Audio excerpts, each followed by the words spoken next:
Hearty welcome to Jnanarjane Empowering Excellence.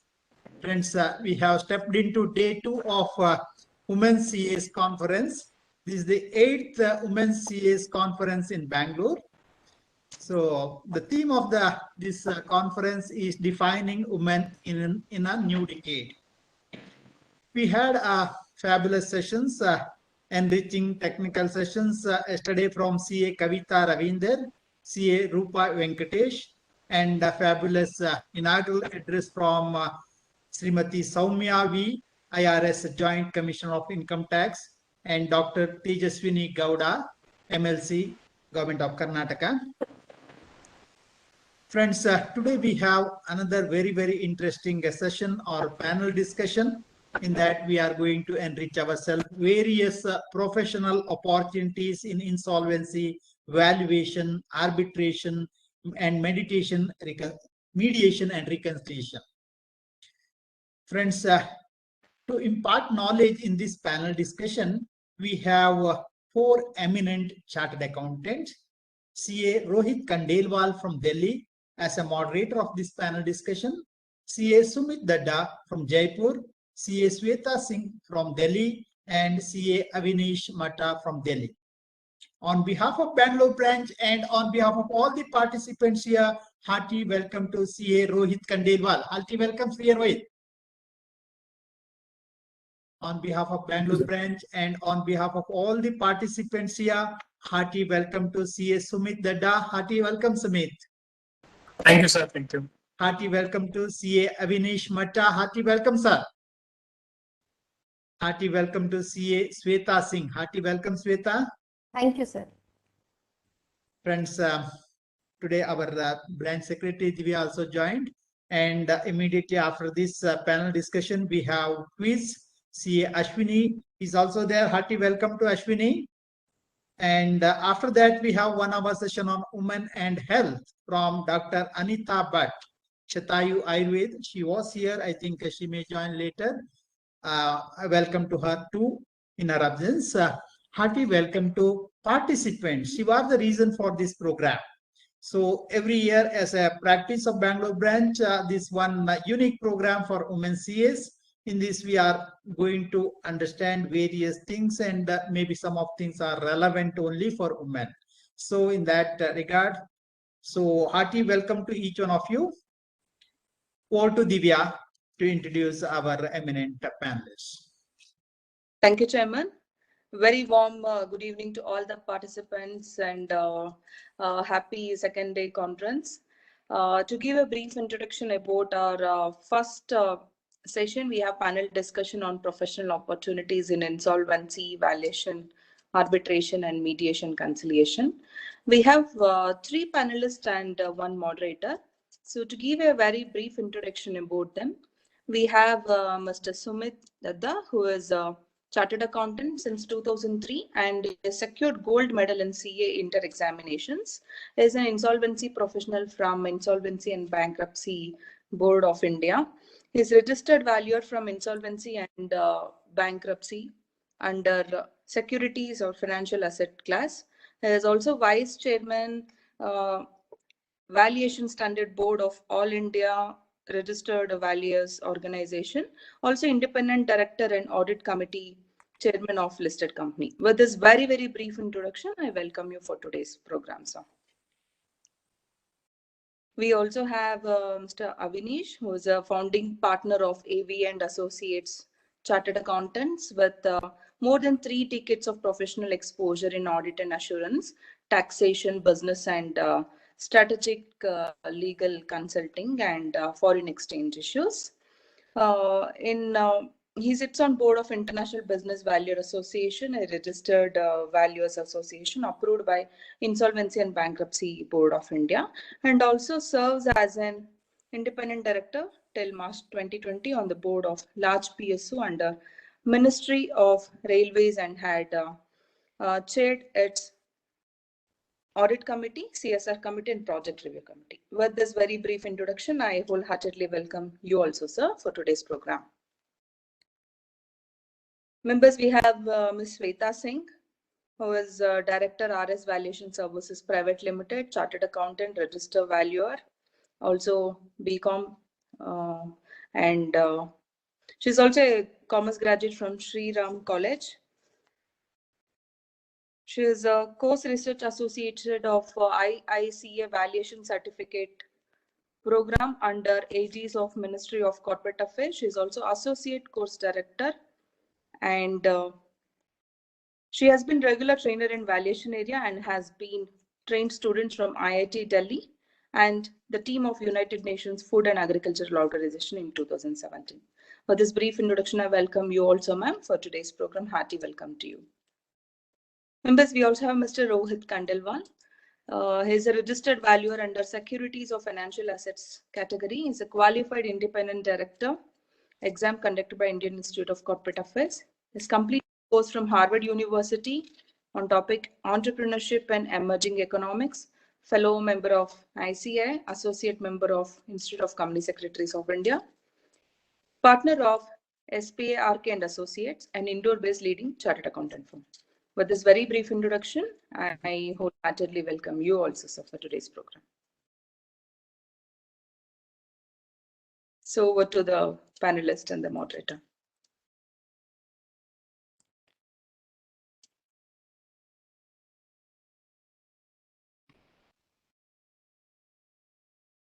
Over to Rohit.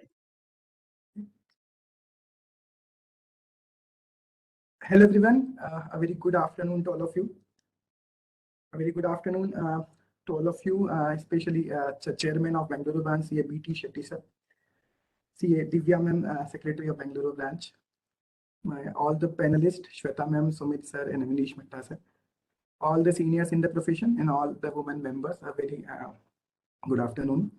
So the topic are divided into three parts. One is for valuation, other one is for insolvency and bankruptcy code, and third one is for arbitration and mediation.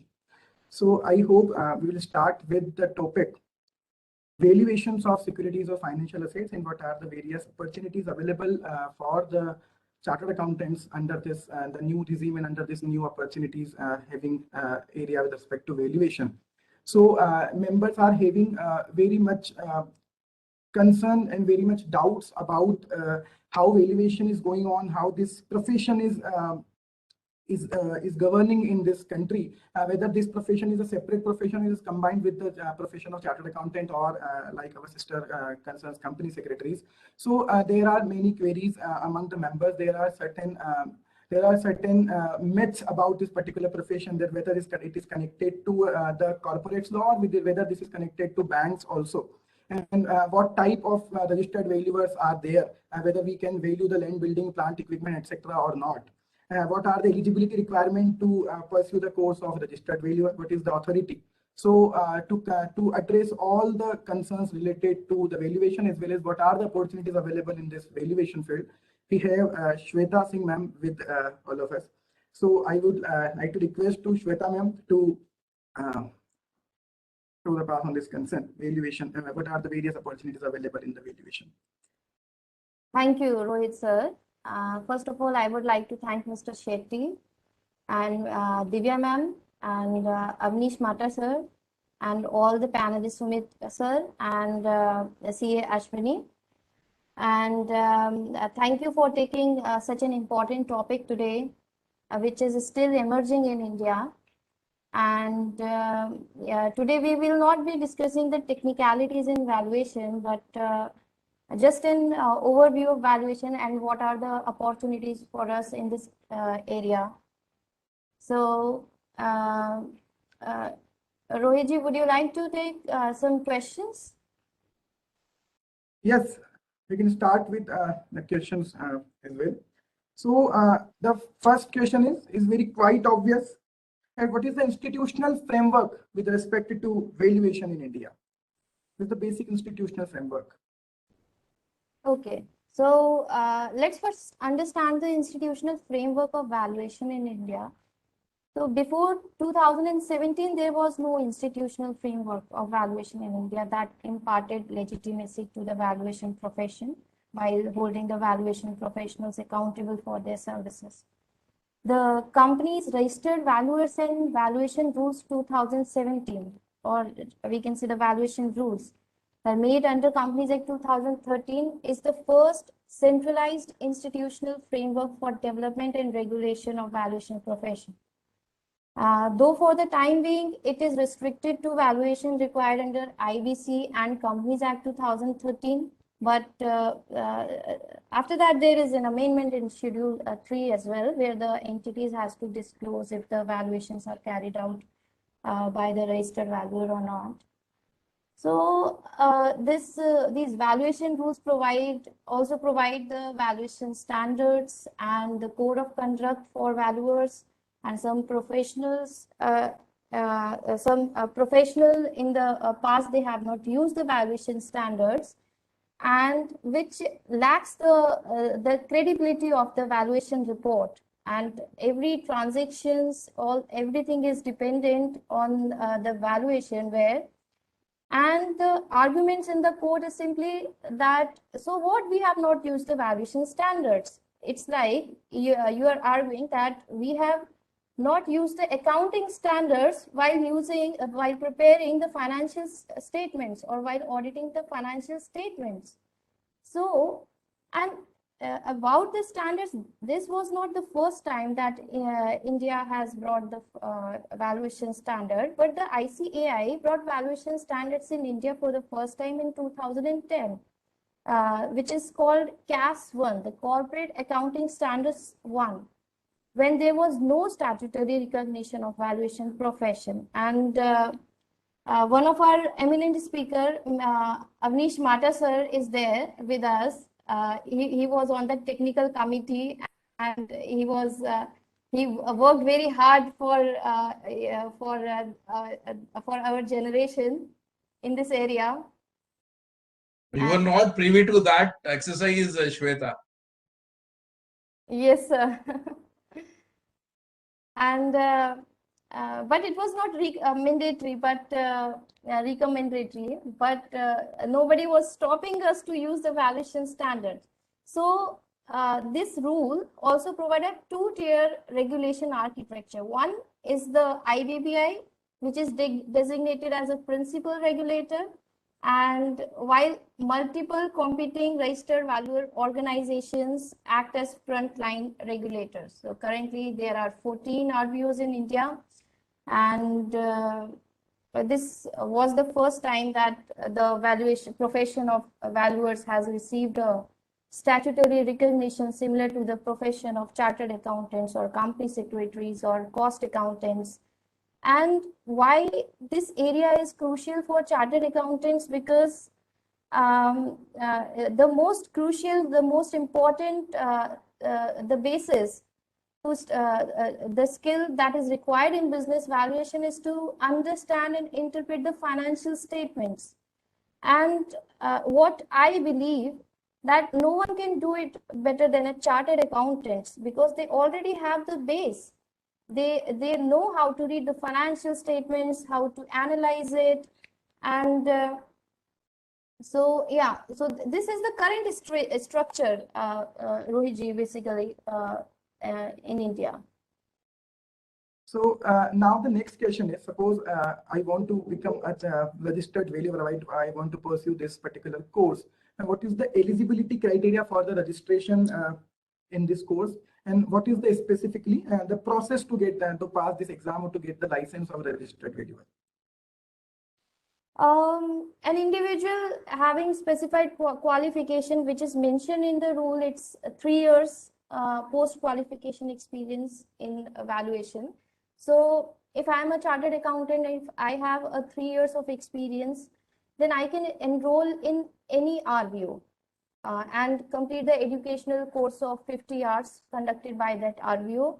And then after completing that 50 hours training, I have to pass the examination conducted by IBBI and then seek registration with IBBI as a valuer. But if I am employed somewhere, then I cannot get the registration. First, I have to resign from the employment. If I'm talking about the chartered accountants, our fellow chartered accountants who are working in the industry. With us, as a practicing chartered accountants, we do not have any problem. If we have the 3 years post qualification experience, we can enroll. And there is a three years time gap which is given in the rules that we have to choose either we can continue with our employment or within these 3 years we can switch to practice. And there are about 4,000 plus individual registered values as on date, and everything is there on the website. You can check. It's www.ibbi.gov.in. And RVs, registered valuer entities, there are about 30 plus registered valuer entities. And this is basically previous to this, it was largely in a self-regulation mode, but except these 4,000 plus valuators regulated under the valuation rules. And this model usually focuses on the benefit of the regulated rather than the interest of the general public, and has limits in the terms of its authority beyond the professionals. So that is the whole process for passing the examination and getting registration. Okay. Ma'am, generally we talk that, that the scope of registered valuer is somehow, as far as the regulations are concerned and law is concerned, the scope is regulated and the scope is limited towards the Companies Act as well as Insolvency and Bankruptcy Code.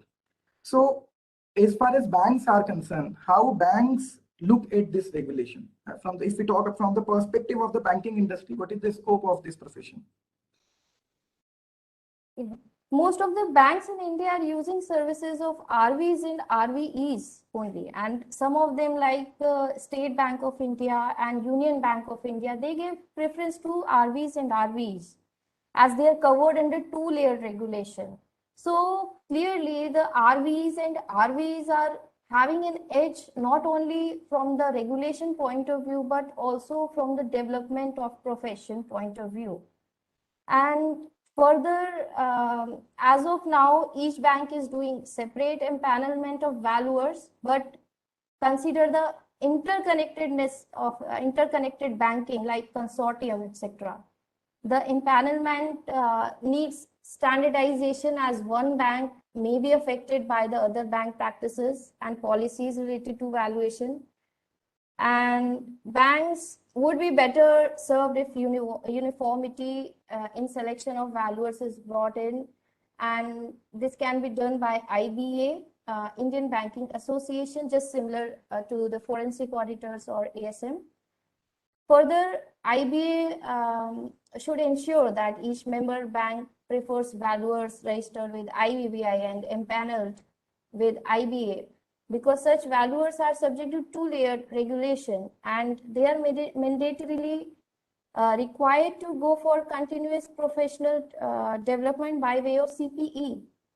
And the key areas of operation where bank generally requires valuation services is the collateral valuation for loan appraisal, or collateral valuation for loan provisioning, valuation for loan portfolio transaction, valuation of bank's own assets for accounting purpose, and under IBC and inventories, surface I, valuation for mergers, valuation for transactions like acquisition, exit, etc., valuation for investments, rights and other intangibles, valuation for raising funds. And the decision making in banks is also dependent on valuation carried out by valuers, which appear in the borrower's financial statements, like valuation of PPE, investment property, impairment, or the business combination, financial instruments, inventories carried under the various accounting standards affects bank decision making at the time of appraisal, restructuring, etc. So overall, even as of today, if you see banks, even when it is not mandatory, banks prefer to appoint RVs and RVs because there is a two-layered structure, two-layered regulator, two-layered monitoring, where the RVs has to mandatorily follow a standards while carrying out the valuation, and which increase their credibility of work and reliability. So yeah. All right. As we can see that as of now, there is no separate regulation with respect to the registered valuer. We are only governed with by the company's rules for the registered valuers. But the proposed registered valuer bill 2020 is there. So can you throw some light on the registered valuers bill 2020 and what transformation we will observe after passing this bill? If this bill came into effect, then what will we are going to see in future? The valuers bill was proposed in 2020, and due to COVID outbreak, it couldn't be passed as of now, and it can be passed anytime. So going forward, the valuers bill 2020 is likely to completely transform valuation profession in India.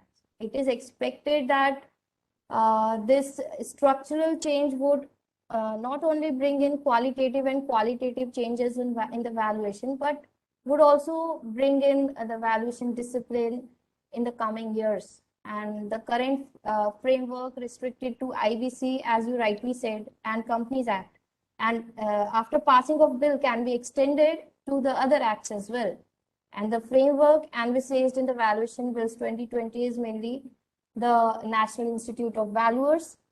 Like in other countries, there is a separate institute for evaluators. We will see a separate institute in India as well, the National Institute of Valuers, just like we have a separate institute for chartered accountants or company secretary or cost accountants. So this institute would be a statutory body primarily responsible for the development and regulation of the valuation profession in India, and registration and regulation of valuers and valuer institutes and VPOs. VPOs will all the RVOs will be converted into VPOs, who would be a frontline regulator primarily responsible for development of the valuation profession and registration with the institute. The current RVOs would migrate as VPOs, and the valuation institutes who will be providing all the trainings to the valuers. And currently, in current regulation, there is a 50 hours training, and after this bill is passed, there will be a 400 hours training. So this course will be like a chartered accountancy course where we have to undergo a training like an articleship for 400 hours. Then we have to pass the exam. Then we will eligible to get the registration. So, and all the acts, all the regulations where registered valuers, valuation by registered valuers and RVs are not mandatory, that area will also be covered, and everything will be uniformed, like in FEMA. Currently in FEMA,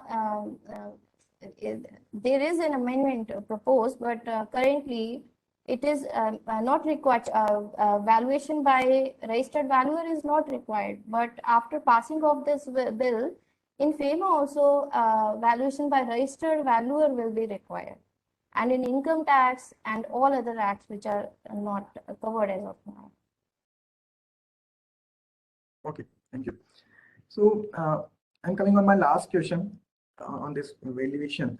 By that time, if members are also having certain doubts with respect to all these topics, you can post your doubts. I will definitely try to take those doubts. So my next question is, can you specify certain provisions?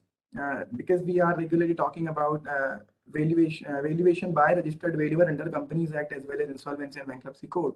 So can you specify certain provisions under Companies Act or IBC where the valuation is required from the registered valuer?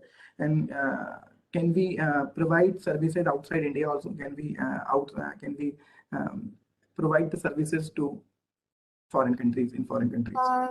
Rohitji, in September 2019, IBBI issued a circular giving a list of provision of the Companies Act and the code under which valuation are required to be conducted by a registered valuer.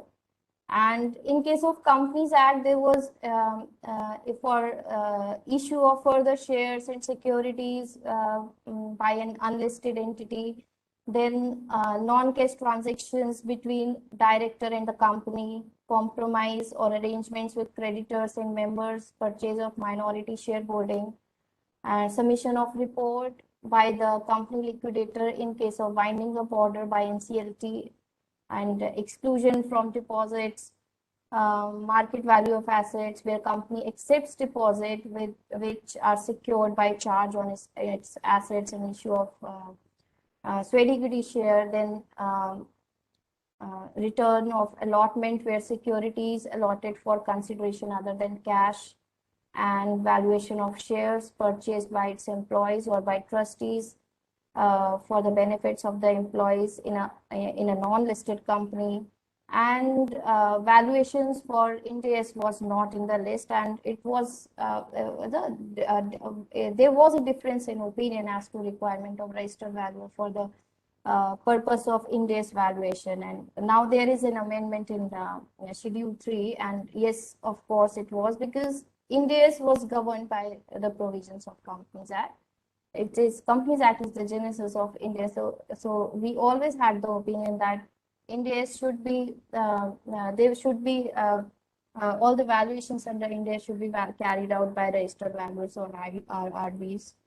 And so I take you through the some of the requirements where under Ind AS where the valuation is required, like Ind AS 109 valuation of financial assets and financial liabilities, like minority stake, preference share capitals, and the corporate guarantees on quarterly or half yearly or yearly, depends on the methodology of adopting Ind AS, and different financial instruments with call options, put options, or multiple options.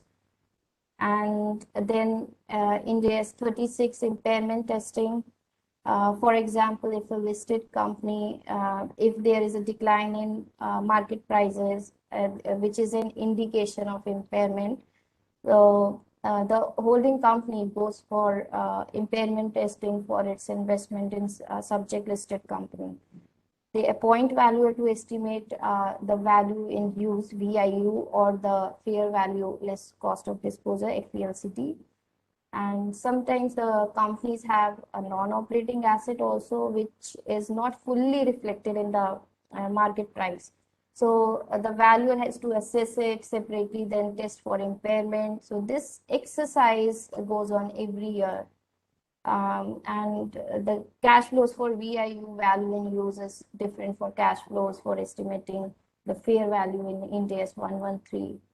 And cash flows for the VIU is also tested for pre-tax discount rate basis. Then we have Ind AS 103 purchase price allocation at the time of acquisition of control by an entity in another entity. The investor has to allocate the total purchase price consideration to the individual assets and reconcile the weighted average cost of capital, WACC, the VARA, and the IRR, which is totally a comprehensive exercise.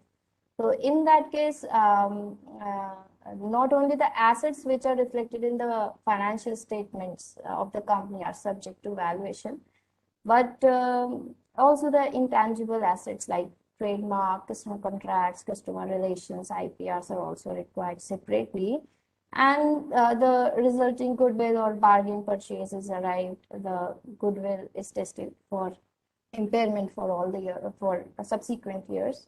Then 103, Ind AS 103 this is the valuation of ESOPs and stock options, and the other areas could be the arbitration valuation and other legal dispute valuation, including the valuation review services. Valuation in case of arbitration is required where there is a breach of contract, and it could be in the form of lost value or lost profit.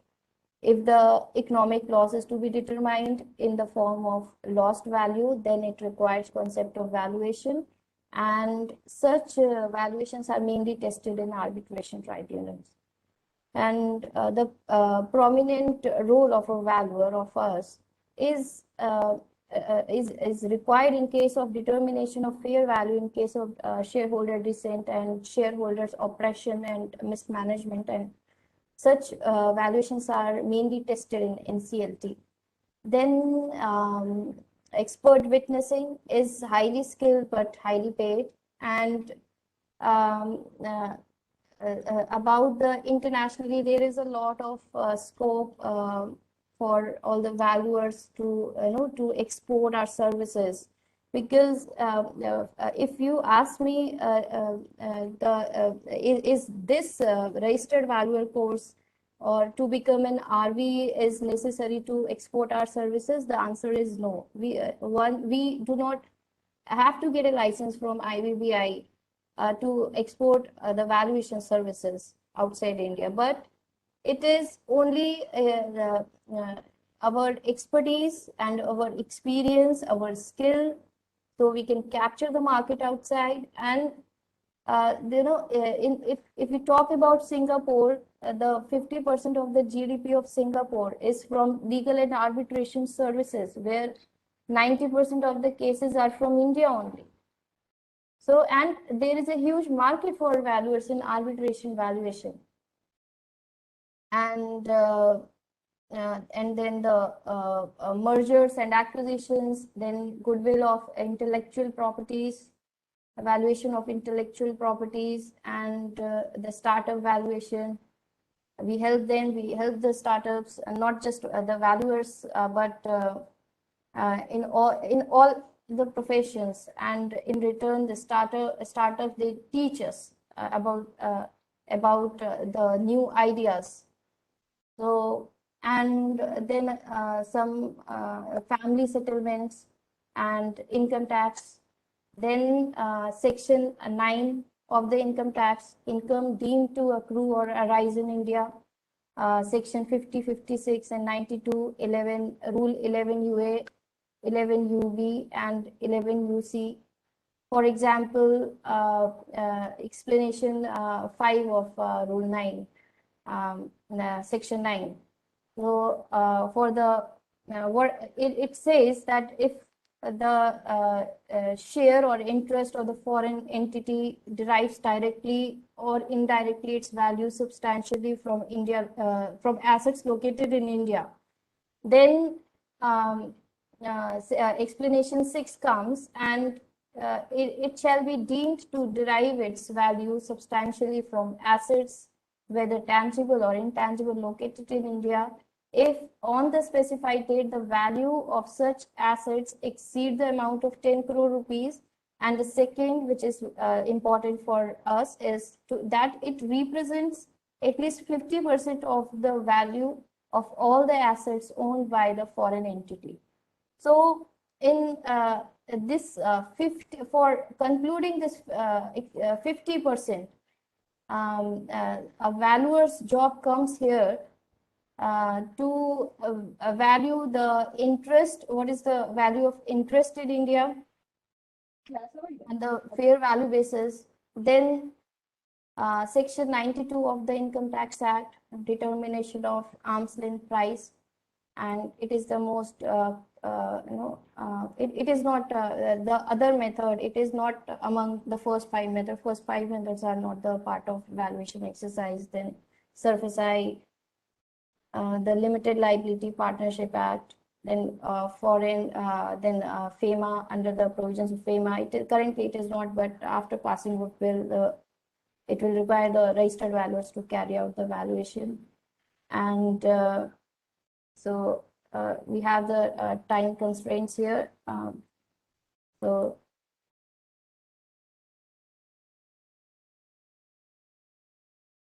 okay.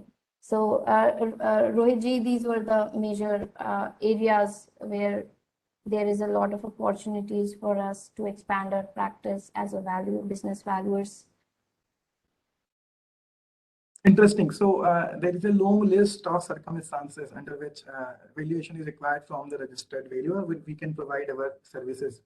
And as you correctly said that time is coming by which we can see the requirement of valuation from valuer under FEMA as well as various regulations like SEBI and Income Tax Act.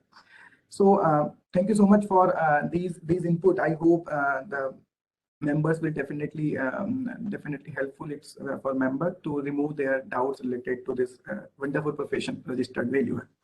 So now coming to the next part of our discussion, that is again a very interesting law, very new law, we can say, Insolvency and Bankruptcy Code 2016. So this is discuss about the various opportunities available for we chartered accountant members under this IBC era. We have with us CA Sumit Dutta sir. So so start यहीं से करेंगे that what is the institutional framework for this particular insolvency and bankruptcy code? How can I provide, I being a chartered accountant, how can I provide my services? How can I get some opportunities in this insolvency and bankruptcy code? What are the various formats available? What are the various opportunities available for me? So thank you, Rohit, and thank you, Mr. Shetty, C. Divya, and all committee members of Bangalore chapter for giving an opportunity to share my views on IBC. Now, 2016 witnessed a classic era for all professionals. Now it becomes one of the game changers and one of the cusp of change where India was evolving maturely in various laws. So 2016 we got Insolvency and Bankruptcy Code get approved. It is the same time when we got Ind AS also approved. And following it, we got GST and we got valuations approved. Now, insolvency and valuations are co-linked at some point of time. Now, what is the major change happened in IBC which was not there? And we appreciate the guts of the government to got this law. This law considers to be one of the most modern law in sense of earlier in India, what was the situation in India? First, a borrower runs after the banker.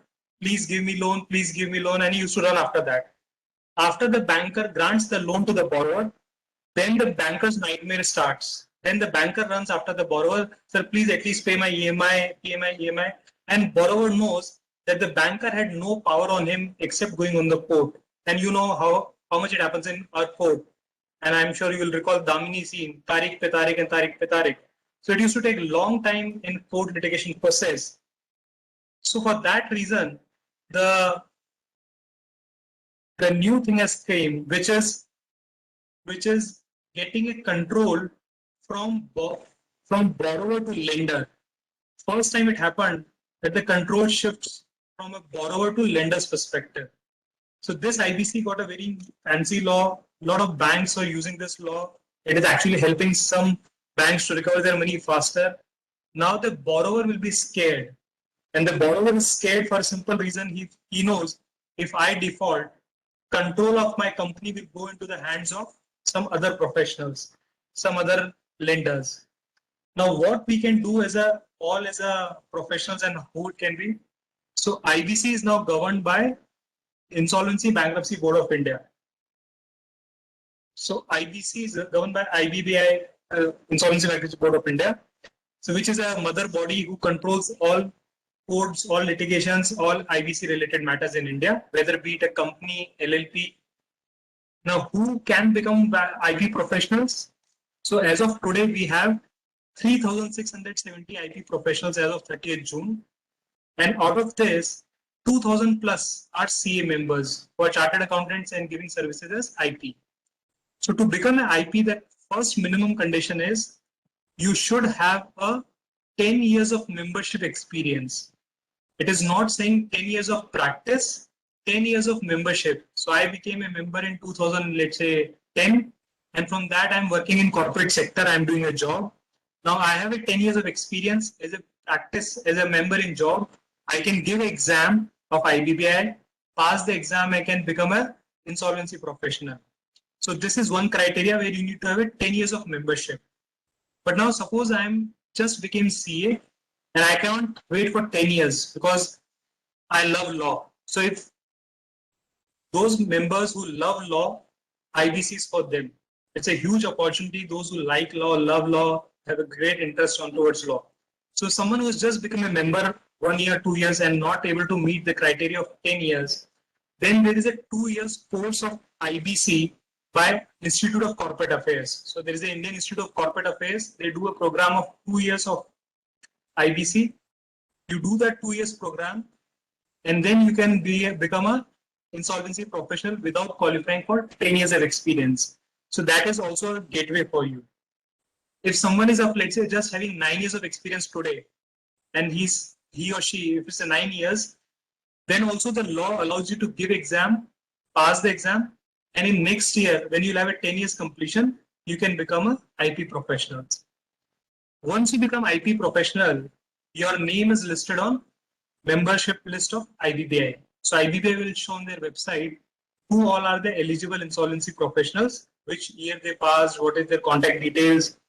So anyone in India who is looking for a services of IP can go to the respective website, search IP if he does not know IP. That is one. Second, you also get registered with all your NCLTs. So if I am based in Jaipur, my name will be into NCLT Jaipur. So whenever any case comes to NCLT Jaipur and there is no mention of any IP, and NCLT has to decide who should be IP. So NCLT will choose the name based on the first in, first out basis. So there will be a list of members mentioned there who will submit their forms. It is on the basis of at what time you submit a forms. Then your name will be approved on the list and everybody will get equal chance, one by one by one. So there is no partiality, or it is very transparent process. So that is one area where you can go into IBC. Now what is happening in IBC now, and we need to understand, as of today, IBC only includes companies and LLP in full force. Very soon the government is intending to include individuals and partnership firms section also. It is already there in IBC code, but it has not got yet Parliament assent. President has not given assent on individuals and partnership firms getting controlled in IBC, but eventually it should come very soon. And there is a training happened in 2020 March in Mumbai by World Bank, and World Bank is looking after this IBC project as a consultancy. And World Bank says once the IP professional IBC includes individuals and partnership firms, we would need at least 25,000 professionals pan India to handle entire cases of individuals and partnerships. Because currently there are 750,000 cases pending in DRT and debt recovery tribunals and appellate tribunals. So pan India, we need at least 25,000 professionals. And as of now, we have only 3,670 professionals, which are very less, not even 20% of what is needed. So it has a huge opportunity. Now, whenever a company goes into IBC, either voluntary or by creditors, financial creditors, operational creditors, or bankers, one NCLT will appoint as an interim resolution professional, IRP. He or she will be appointed for 30 days first. After that, that IRP might be converted into resolution professional. So as a member, as a CA member, I have a choice of becoming IRP, then I can become RP, resolution professional for that. And for any reason, if the company is not able to survive in next 180 days, company is not showing signs of success, then I can also act as a liquidator. So these are the three broad areas where I can work. But now I do also understand we all are working professionals. We are having our running offices, and IP is like a full-time job. So when I am taking a charge of a company, I need to run the company for next 180 days as like a CEO. So in IBC, what happens in IBC? Whenever a company gets admitted in IBC and NCLT approves that application, all the existing power of board of directors suspends, and the IRP or RP, they become the ultimate authorized person to handle the entire company. So your job is to run like a CEO. So suppose those who are very new and are not willing to take risks that why should I leave my entire office and just do IBC. I just want to taste how to work in IBC. So apart from this, there are huge opportunity for professionals and multiple opportunities for professionals. So one would be valuations. So it is mandatory that in IBC, whatever case goes into IBC, a resolution professional need to appoint 2 registered valuers. So that is 2 registered valuers will be appointed by RP. What is the job of a valuer? They will give a tentative value on what is the estimated value they think the company can give you. So that is one part. Now, the second most important part would be what is the objective of IBC to let either run the company properly or get it sold off to somebody else. So take classic example of Ruchi Soya. So when Ruchi Soya got into IBC, the RP tried to run the company, but then they realized it is better if we sell off this company to any other interesting player in the market. So a lot of people in India who would like to buy Ruchi Soya will submit a resolution plan. A lot of chartered accountants are working in how to prepare a resolution plan. So it is like a buying bid. So you will submit a proposal to the company that we are interested in buying your company and this is our terms and conditions. This is the offer. So writing a resolution plan is also an art, and a lot of CA professionals are doing only the job of writing resolution plans. It's a very niche area. So that can be one area where resolution plan can be done. Now there are another great areas where a lot of professionals are working. One, due diligence is the most important work. So in any company which is going under liquidation or IBC, there will be some willing buyer for a synergy impact. So take example of Ruchi Soya bought by Patanjali Ayurved Limited. For a simple reason, it synergizes to their business. Patanjali also sells soya oil, and Ruchi Soya used to have the best machineries to make soya oil. So it was a synergy impact. So somebody needs to do M&A activities.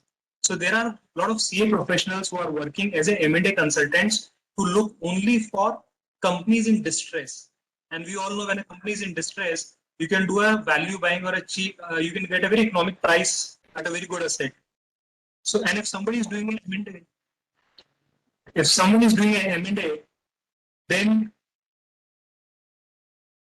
if someone will be doing an M&A, in that scenario, you will be needing another due diligence.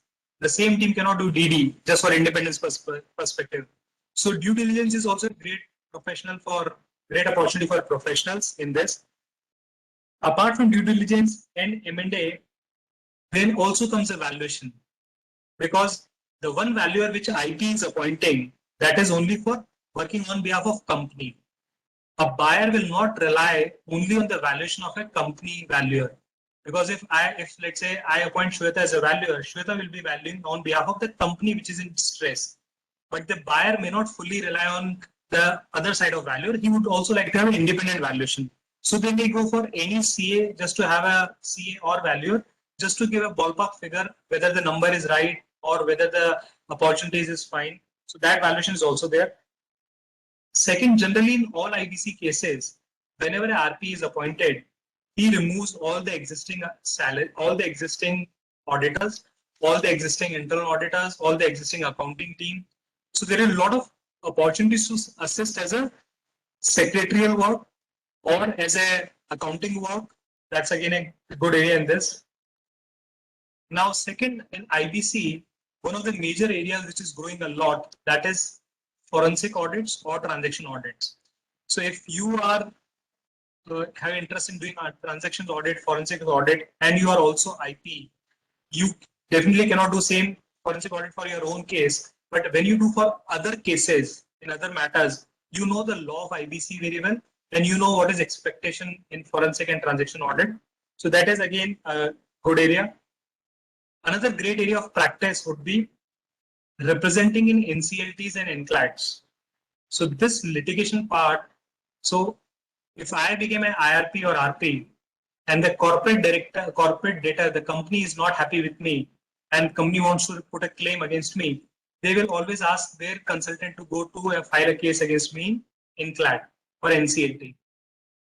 practicing at NCLT and NCLAT is also a great area where a lot of professionals work. You also need to represent lenders.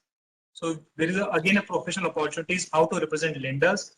Now we all understand that there is a committee of creditors in IBC. So we make a committee of creditors in IBC to run the show. If there is a small committee, you do a meeting in a boardroom. If there is a little bit big committee, you do a meeting in banquet halls of 5-star hotel. But imagine there is a committee of 25,000 people. Then you can only go to Wonderla's Entertainment Park, or you can go to Brabourne Stadium or Eden Gardens. So when we have such a big committee, you cannot hold a meeting. So what does the law say? Then you appoint representative IPs. So there'll be a group of IPs who will represent on behalf of 25,000 people. And this is also a professional opportunity. A lot of IPs are taking in that they're representing. Now, so these are few things which we are going. Before we go further on that, let me ask one question to all. Any idea how many female IPs would be there till date out of 3,670 approx? And there are 2-3 female IPs who have handled a very big cases in India. So it's not that IP is only male dominated and all. So IP is just who has interest towards law, who loves law, can run IP very well. So just to give statistics, we have 167 CA members who are IPs. The remaining, we have total 338 IPs pan-India who are registered and working actively in all cases. And once the new law comes in of registered values, insolvency for partnership firms and individuals, there will be a need of lot of professionals needed, because then we cannot work with existing numbers. And there is a thought process going on. Reduce the number to 5 years, because if you put a number of 10 years, you restrict the entrance to IBC. For maybe individual and partnership firm, they reduce. And how to become IP, as I mentioned, anyone having 10 years of membership can write an MCQ exam. So there is a difference between valuation and IBC. In valuation, I need to do a 50 hours training first, then only I can go and give exam to the valuation exams. But in IBC, it is different. In IBC, first you give exam, you pass the exam, then you do a 50 hours training to get enrolled with IBBI. An exam is MCQ based, so which I'm sure mostly professionals are not in the habit of writing lengthy and subjective answers. So it is MCQ based exams. Syllabus is very simple. Syllabus is only on code. So if you can read the code, you can pass the exam. It is not a rocket science or very tough exam. It is based on code and understanding of law. So if anyone who has an understanding of basic law can easily become IP, there is nothing tough on that, though the law is very new and it is learning for all. So this is probably, we can look for all interesting people who like to join.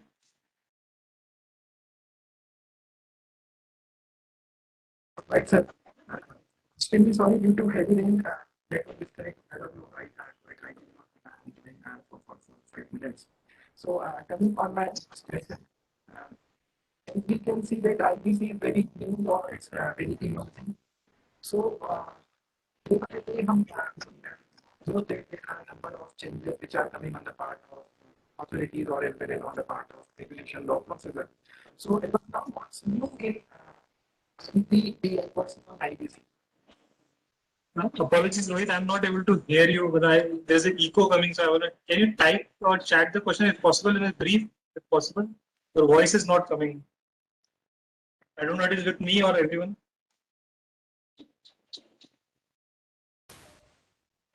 No, sir, we could not hear.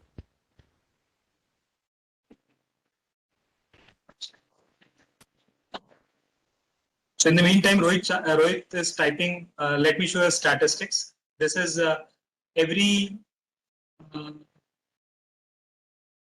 6 months, every quarter, IBBI publishes. Every 6 months, IBBI publishes their. I think it's taking time.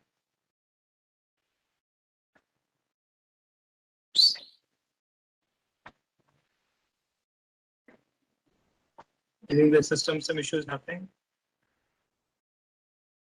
So every 6 months, every quarter, IBBA publishes a list of registered IP professionals and registered valuers. So no issues, right? No issues, right? You can just type in a small chat what question you are looking for, then I'll answer that. Okay, what's new in IBBA? Okay. Now the few things which have started very new in IBBA, now there's a new concept called pre-pack insolvency.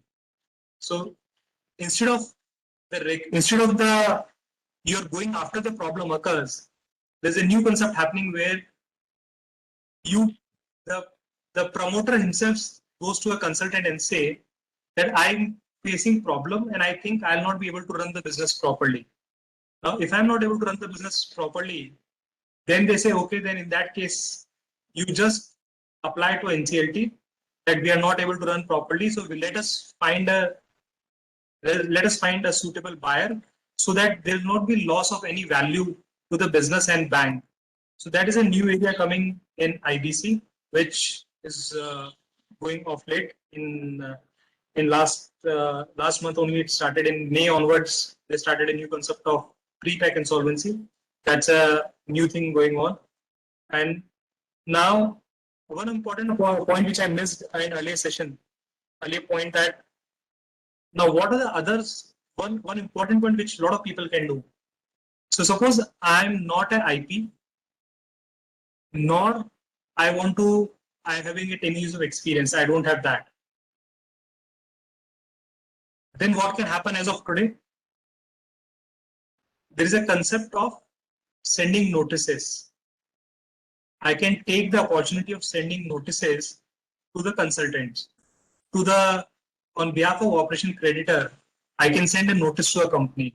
So a lot of professionals have taken the services of how to send notices to the companies to recover money. It has also become a good practice area for professionals who are not practicing as IP, but are giving advisory on how to recover your money. And if you see the statistics of IP, so currently we have 4,541 cases filed in IBC, which are going admitted by NCLT from 2016 till June 21. Out of that, 50% were filed by operation creditors. And those who are aware of IBC law would know OCs are the one who are paid the last in IBC. The first one is paid is there is a very important difference between IBC and other laws. In all the other laws, in liquidation, the state government or the central government or the taxes were paid first. In IBC, the first guy who gets paid is insolvency professional. The guy who is working for all this, who's running the show, he gets paid first. And who is the last in this is operation creditor. Despite knowing the fact that OC is the last, 50% of cases are filed by OC, and a lot of people support OCs in filing the case because one, you get fees for filing the application. Second, this is a long process. So average from I'm giving a ballpark figure. What is a professional remuneration IRP or IP earns generally? So average from 2 lakh rupees to 5 crores. So this is a North Pole and South Pole. In a small case, a 2 lakh rupees can be a sufficient remuneration, and in a big case, 5 crores is also a remuneration approved by NCLT. So that kind of a ballpark figure is there, which can look into it. And now IBC is working very. Now there's a new thing which has also come, which is now very interesting technical difference. So when I said that IBC is not applicable on individuals and partnership firms. So what will happen if a director has given a guarantee and the company is bust? So take classic example of Mr. Anil Ambani. His company got bust in NCLT, he is not paying debts. Can IBC proceedings run on Mr. Anil Ambani?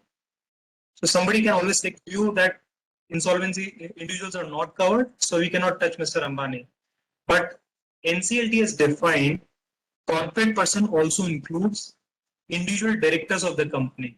So now the personal guarantors are also getting, who are individuals also, they are also getting tried in NCLT. So one of my friend who was an IRP of looking into the case of Mr. Anil Ambani is in Bombay. He filed a case on behalf of bank and the case got admitted and it is under now NCLT discussion. So now individuals are also getting caught. So now there are a lot of consultants who are advising the clients and companies how to save when you are going into IBC. But there are certain checks and balances you need to take care. Because once you go into IBC, entire power of company freezes. Suppose if a company has, let's say, 1 crore rupees bank balance, they have no power to withdraw. Then everything will be run by the IP. So these are new areas which is coming. If you see our ranking, ease of doing business ranking, it was 163 in 2015. Now we reached to 63rd ranking in 2020. From 163 we have reached to 63rd rank. We could have come below 50 in the ease of doing business shortly, but we are just only because our individuals and partnership firm is not getting activated yet.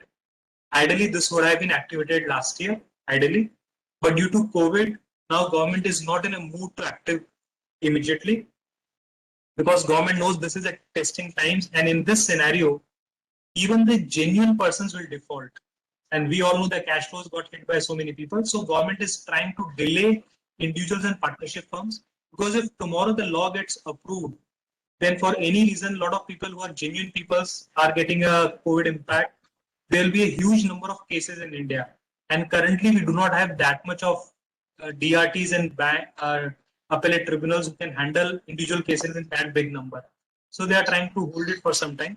But when it comes, it will be a huge opportunity. All right, sir. Am I audible now? Yeah, better now, much better. So, as far as this IBC and insolvency processes are concerned, having regular changes, if we talk about process, or if we talk about authorities, if we talk about code itself, it's having a regular amendment and changes. As far as your view is concerned, what is the future role of RPs in India? See, this law is new in India though, but it is a matured law in global countries. So UK has this IB insolvency course since 1980s, and now it has been fully matured there.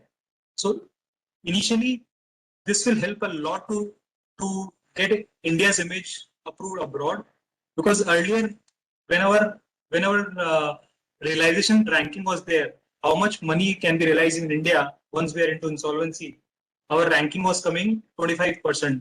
That if I put 100 rupees, only 25 can be revealed. But now with the new law, it is coming almost 40 plus. So 40% is the average recovery bare minimum which is happening on an overall basis.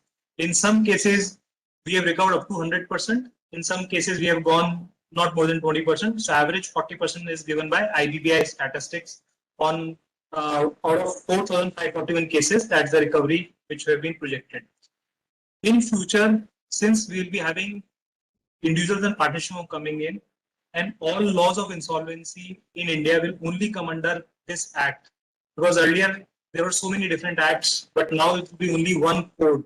So it will be a huge opportunity for professionals, and this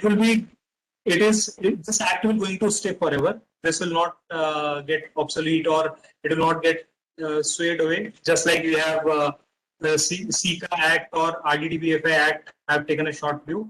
So this I expect a lot professionals will have a huge opportunity, and also with the new cross-border insolvency law coming in. So now they are getting a new law cross-border. So suppose I have a company who is a subsidiary abroad, I can also have a right to control that subsidiary. So even though it is in a foreign land, so vice versa, they will have an agreement with all other countries that you allow us to access our property in your country, and vice versa. And we all need to understand, CAs are considered to be the best IP consultants. It's with due regards to all professionals, and why CAs are considered the best, for a simple reason. IP is fine, is law oriented, but in India, apart from IP, we always look for tax angle. So what will happen when I'm transferring a company which is a loss-making company? So I take example of let's say Aruchi Soya, let's say. So now if they have a loss of 4,000 crore rupees, then I'm taking that as a promoter, I'm buying that company. I would be more interested to see how can I take the benefit of carry forward losses. And I'm sure we all tax practitioners knows, if your shareholding is changing more than 51%, the IT will not allow me. But then there is another sections. So those who are practicing IPs will know that now there is a section given, if commissioner agrees and he allows, then in such case also, even your 100% shareholding is getting changed, you can get a recovery out of it, tax. So this is a huge opportunity for all tax CA professionals to work into it. And I always again say the one same point: if you love law, this profession will be a huge rewarding. And why it is rewarding? Because the fees can be as good as you can demand, because there is no standard that for this value should be that fees. And one of the good part is IBC is given a range also. If we are closing the company, take 5% at the time of liquidation. So 5% is also a decent amount depending on the size and volume of the company. If you are going above 100 crore, they say take 1%. So that kind of percentage, 100 crore, 1% is also a good amount. So see, 1 crore is enough for at least for many of us. So the point is, rewarding wise, it's a good opportunities, and this will have a, since the number is very small as of now, it's only 3,600 numbers. So those who make mark early mover will always get advantage. Since before individuals and partnership comes in, if those who are willing to enter into this field, they should enter. By the time the individual and partnership comes, you will be fully prepared to take on the opportunities. Absolutely, sir. Thank you so much for such wonderful eye-opening session. It was really very helpful with respect to IP, RPs, and insolvency code. Thank you so much, sir. So, thank you. Now it's time for the third topic for the discussion. That is arbitration, mediation, and conciliation. To discuss upon that topic, we have with us CA Avnish Matta, sir. It's really a very interesting topic for even being a CA practitioner. It's very interesting because it's not that much common to practice about arbitration as well as mediation and conciliation. So, sir, welcome, sir. There are many confusions among the members. How can we practice for this arbitration? What are the various fields where I can use this arbitration practice? I can use my knowledge with respect to arbitration. So my first question would be, what are the various areas under which I should try this arbitration related practice? Thank you, Rohit. Thanks to the Bangalore branch, first of all, Mr. Shetty and Divyaji. And also Ashwini, I saw in the initial frame. But before answering your question, I would like to congratulate the Bangalore branch for having a focused program on the women members. Now the theme, if the organizers are here, Mr. Shetty and Divya, defining women in a new decade. That was something which was, very enticing. Can you really define a woman? This is a wonderful topic. I mean, women, these are members of my August Institute or otherwise also, they are so, I'll say that we keep them on a very high pedestal. So instead of defining, it is a respectful, obeisance to all the women members today. Now, you talked about the opportunities. So I'll give you an overarching kind of a gamut of arbitration and conciliation law. Now, if we really look at it, and I'm happy that Sumit also discussed something about that, is in terms of the kind of litigation, the cost of litigation and the pendency in the courts. So far as the commercial disputes are concerned, they are mammoth. It is mind-boggling. And even a number of times you must have read in the newspapers or must have seen the statements made by the August Apex Court or maybe the High Courts at various occasions. There is a drastic, pendency of the courts where adjudication and the disposal of the cases are required. You'll be surprised to know that as on date, in the whole of the country, there are more than 4 crores disputes outstanding. And out of that, almost, close to 40,000 are purely commercial disputes. And these are in high courts. The kind of, litigation cost and the kind of delay, on an average, it takes almost 1,400 days. It's a normal, maybe more than that also in certain cases. So as per the statistics available, more than 1,400 days are required to settle or adjudicate a commercial dispute, and the cost is mind-boggling. I also practice as an IP, and Sumit will vouch say for me. The litigation in terms of even IBC, IP or CIRP cost, even IRP fee, we find that sometimes even we have seen the strictures having been passed by the IBBI. These are also mind-boggling. I mean, close to 6 to 9% of the total value of a corporate debtor goes into the IRP fee. Now, going with this kind of a background, arbitration becomes a very, very important tool as an alternate dispute resolution mechanism. So the delay, the expense involved, the kind of rigidity in the system of the judicial system, it warrants that more and more emphasis should be given to the arbitration and conciliation. Now, when we see, when we talk about the arbitration, traditionally, the law, section 11, doesn't speak about any qualification of the arbitrators. So it says any person of any nationality can be appointed as an arbitrator. Correct? It depends upon the agreement between the parties who become an arbitrator. But customarily, we find that the mercantile associations, Chamber of Commerce, industry bodies, they all had their own kind of a mechanism, modalities where the disputes inter se between their own members could be settled through arbitration.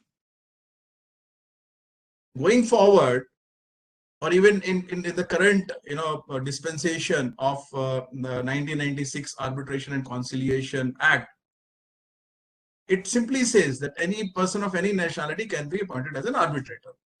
But there had been an amendment in 2019 where the concept of Arbitration Council of India has been postulated. It still has to see the light of the day.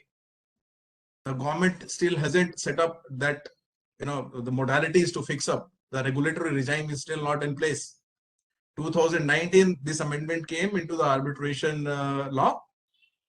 And after that, we have seen the COVID and all these kind of, the issues cropping up.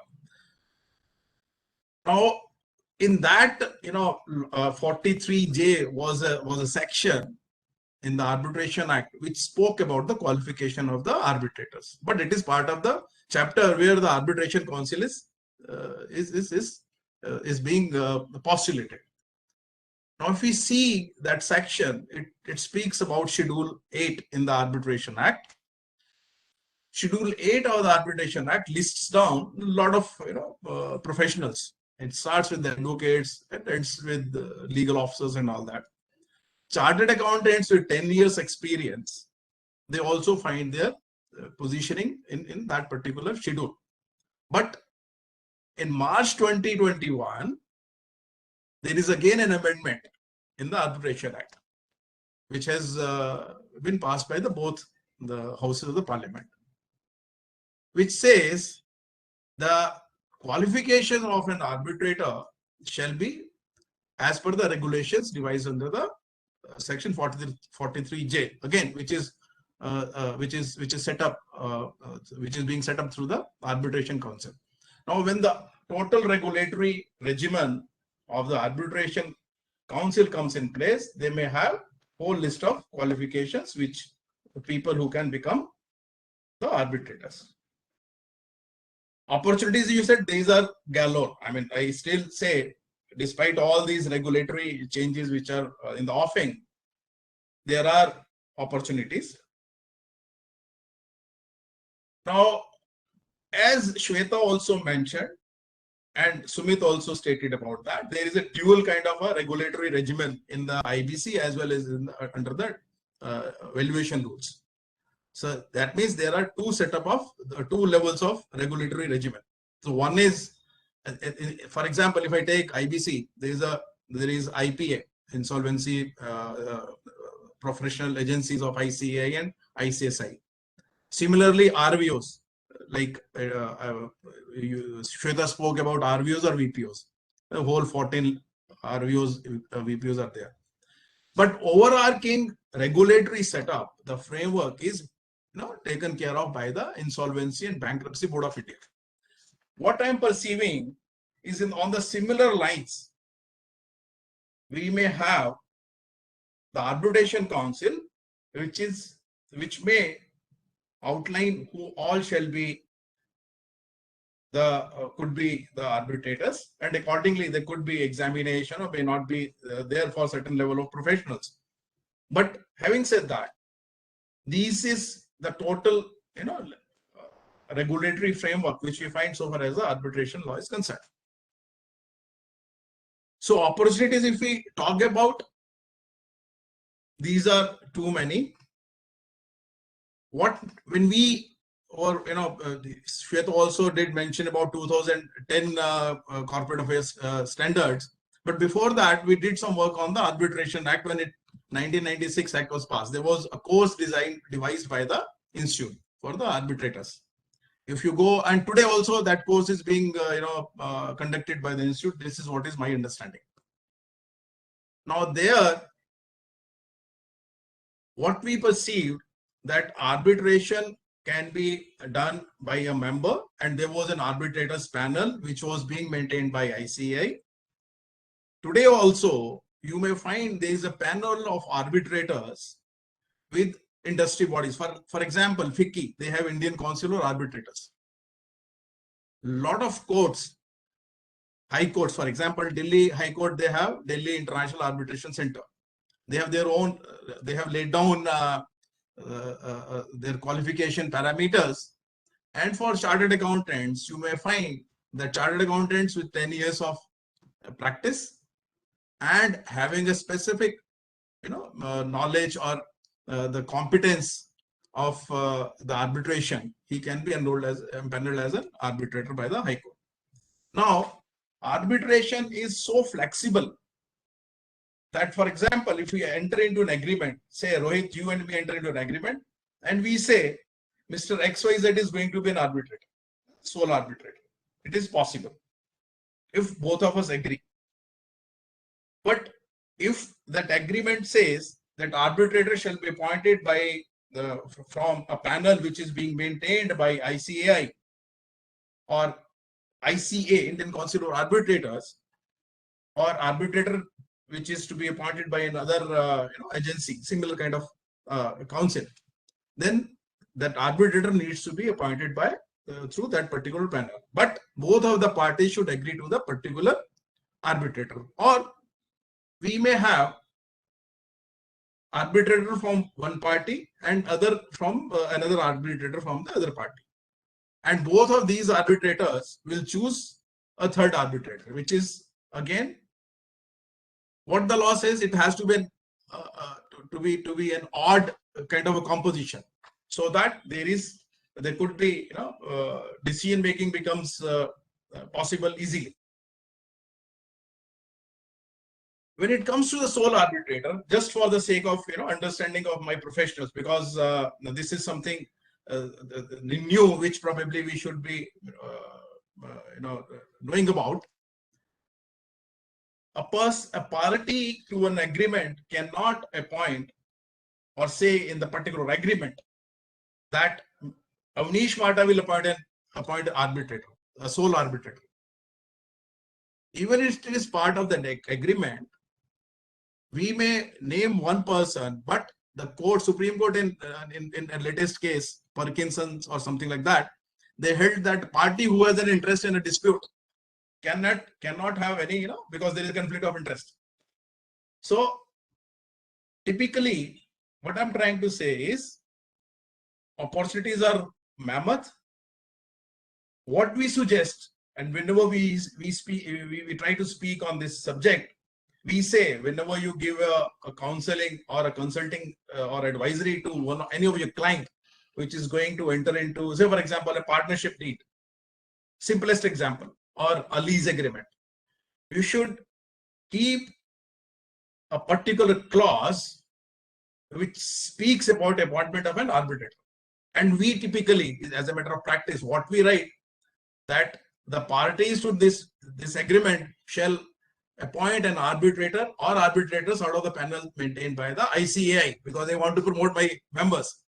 So typically what I'm trying to drive home is the fact that whenever my friends here who are giving any consulting to any kind of agreement, they should impress upon those clients that this is an imperative, because if there is no written agreement to in a particular commercial contract, then it cannot be enforced. So what primary is requirement of the law is that an arbitration agreement has to be in writing. It may not be part of that agreement, principal agreement. It may be a supplementary agreement. It may be through some communication which has been acknowledged by the other party. Even that is held to be an arbitrator. I mean, a valid arbitration agreement. So what can we do? You can act as an advisor in a commercial dispute. You can, in case of an arbitral tribunal, they want a kind of an expert opinion, especially in commercial disputes. They can also seek my services as a consultant, which is well within the law. Even so much so, I have found that in international disputes, a lot of people, though still we have to see my institute's member, practicing in that area, they are now going beyond the contours of the country, crossing the borders of the country and going in for arbitration, which is maybe, for example, Shweta mentioned about the Singapore Center, International Center for Arbitration. So they are representing that, but primarily those are lawyers who are doing it.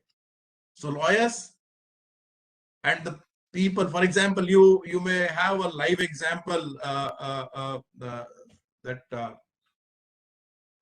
CA turned lawyer Harish Salve. Now these are the people who have transgressed. The reason being the kind of background we as chartered accountants have. If I take you through your training period, or maybe your initial practicing as an audit professional, we speak about having knowledge of business. Then similarly, in case of IBC, I mean IP, though Sumit impressed upon having a love for law, for being a successful IP. My take, I maybe I'm in disagreement with Sumit. Sorry for that. A successful RP will be a person who has that kind of a business acumen. Knowledge of law is required. I do not deny. 100% I agree with you. But we should have knowledge of business and the kind of analytical skills we generate while getting trained or practicing our area of profession as a chartered accountant. Articulation of various nitty-gritties. This is what is required, and we chartered accountants, we have the best suited background when it comes to arbitration or conciliation, for that matter. The basic tenets of being a professional: integrity, confidentiality, straightforwardness, objectivity in disposition. These are all basic areas which we are trained, and it is ingrained in our professional disposition. And these are the basic minimum requirements of being a good arbitrator. So independence again, because it requires adjudication, listening to both sides, and then coming to your particular kind of an award. This is where I find, I mean, this is overall my take on this particular area of practice. Very interesting, sir. Now the next question is, how can I improve my knowledge in this particular field? Means, what are various laws which I should go through to improve my knowledge in this field of arbitration? Simple. You have a very small law, Arbitration and Conciliation Act 1996. It's a small act, but may have many large manifestations. So like any other law, and nowadays you find a whole lot of literature available, and you can, you see, I forgot to tell you. Now I find that law firms have started contracting the chartered accountants for being appointed as arbitrators, right? Now they want, because the kind of trust we repose in the society reposes is in us. That is how the lawyers, they get a lot of disputes, and this is how they are. And Shweta is smiling. She knows about it, isn't it? So there is an opportunity. So knowledge primarily comes with your persistent zest for learning and understanding a particular law. So whosoever wants to take up this as a profession, though they of all professions, they have their own positives and negatives, but truly speaking, I think there were certain rounds going on in the profession. The messages were making rounds that maybe the smaller companies will be, maybe the government is thinking of doing away with the audit of smaller entities, especially corporate audits, statutory audits. Now, this is the kind of expectation from the society, and all businesses, they want to reduce their cost of operation. Let us be very, very honest, isn't it? And we need to understand that nothing is static. The professional development, it is ever evolving, dynamic in each time. I started practicing maybe 30, 40 years back. This is not the same profession what I started back in say 1983. It has totally changed. What is required, that we as a professional should have open-mindedness. Don't worry about anything. Just be eager to learn. Study as much as possible. Be part of forums like this, and you will understand. I mean, and people are there to help you out. If I go tomorrow to Sumit and say, Sumit, while practicing as an IP, I am finding this difficulty, Sumit will definitely come back to me and say, Avnish, this is the possible resolution of this particular issue which you raised. Now, these kind of networks in our profession, they come handy in learning. Probably I answered your question. Yes, absolutely, sir. Thank you so much. Might be this question is not that much correct, but there is a perception in our society. Might be this may be the wrong perception, but there is a perception that generally you need to have white hairs before you work as an arbitrator. So being a fresher chartered accountant, how can I start my practice in this field? You want a shortcut answer to that? Go to hair salon and get your hair, tinkered with. Sir, may I? All right, please carry on. I beg to disagree with, especially when she's smiling, she has something positive to speak about it. Nowadays, people want youngsters to help them out, not the people with the gray hair. Shweta, you call. Rohit ji, with your question, the scenario is totally changed now. I'm just telling you my experience. I got a call from a law firm that we work very closely, and they wanted me to appoint as an arbitrator. So now, there is no requirement of dyeing your hair white to become an arbitrator. Good. So I think she answered it very well. It is not, no, we need to behave like a professional. I'm being very, very honest with you. The kind of, I'll not say downturn, because of certain, all professions, they have that kind of elements. We should be very, very forthright in disposition as a professional. It may take some time.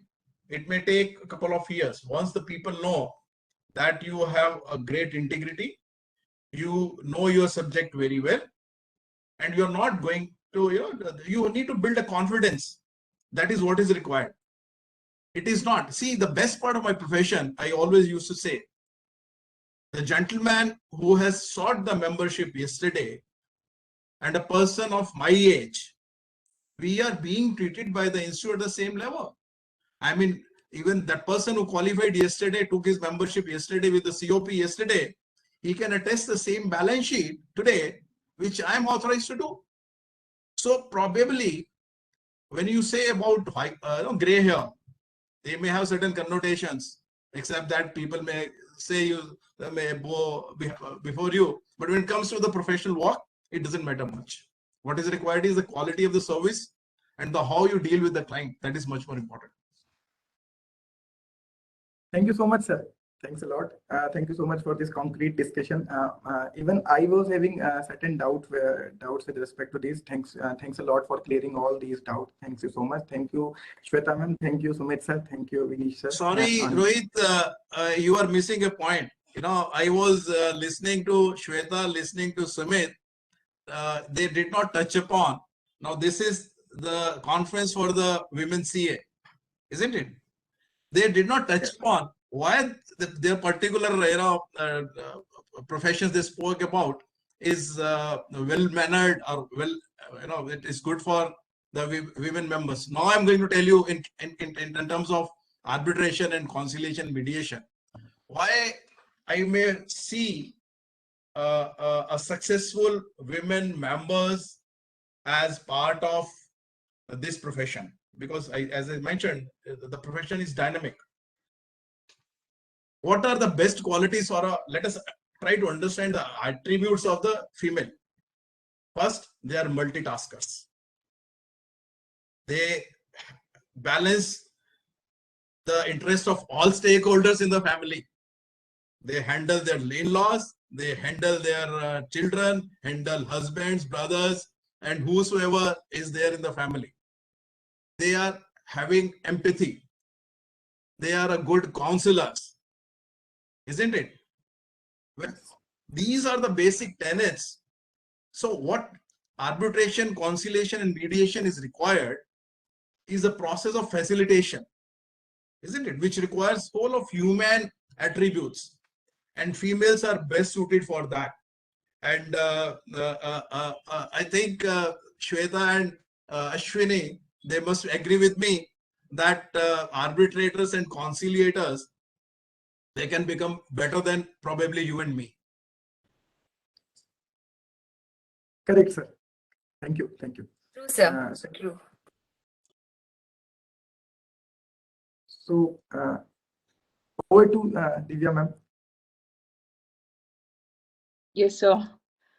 So thank you so much, all four of you, for having an excellent session on giving so much of knowledge on the very interesting topic. In fact, it was required the most for especially women chartered accountants, because the traditional practice as such is on the one side, and these are the emerging areas which is on the other side. These things will help professionals like us very much to get into these kind of areas, which is a very, very beautiful areas of practice. Thank you so much. One thing more, Divya ji. Yes, sir. As I mentioned, arbitration is a very, very flexible kind of a work. True. In these kind of areas where there is a work-life balance is required, I think for females it is best suited, because you can arbitrate. See, the flexibility of arbitral tribunal. Arbitral tribunal, as per law, they can fix their own rules for how are they going to proceed in the proceeding within the major outside parameters of the law. Say, for example, 12 months to 18 months, it is to be finished. The communication is to be done. So this is the kind of flexibility which this particular profession requires. So with that, once again, I close here now. I will not interject. Thank you so much, sir. Thank you so much. So, members, it's my pleasure to take this opportunity to propose formal vote of thanks for the first session of today's program. Thank you so much, Sumit sir, Shweta ma'am, Avinish sir, and also Rohit Kandanwal sir. Thank you so much, all of you, for spending your valuable time and being part of today's program, making it very graceful. Thank you so much.